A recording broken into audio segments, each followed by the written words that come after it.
A service hoped to fill the gaps left by last year's closure of the Darwin private hospital maternity ward, but instead raising concerns from doctors. Last September, the NT government awarded Midwife, Claire Marks, a $1.1 million contract to establish Midwives in Darwin, a private midwifery practice to support pregnancies and births at Royal Darwin Hospital. At the time the contract was being signed, Miss Marks was being investigated by the National Nursing and Midwifery Regulator.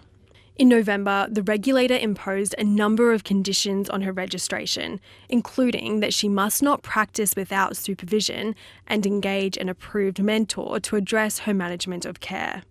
AHPRA saying while confidentiality provisions limit what we can say publicly, it confirmed conditions are only imposed where it's deemed necessary to protect the public. I feel confident in my ability to practice safely. I do not feel any harm was caused to women and babies in my care, and I do not feel there is a risk to the public in my practice. I will not be providing clinical services to the women engaged in the NT Health contract. Instead, she says her team of midwives will be providing the care when they start early this year. Planning to operate as the director, Miss Marks says that's enough distance, but the Australian Medical Association has concerns. We don't see how these supervision requirements can be met while also providing this service.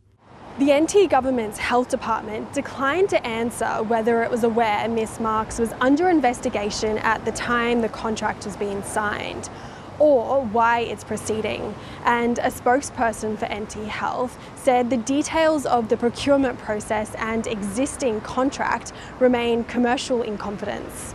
Roxanne Fitzgerald, ABC News.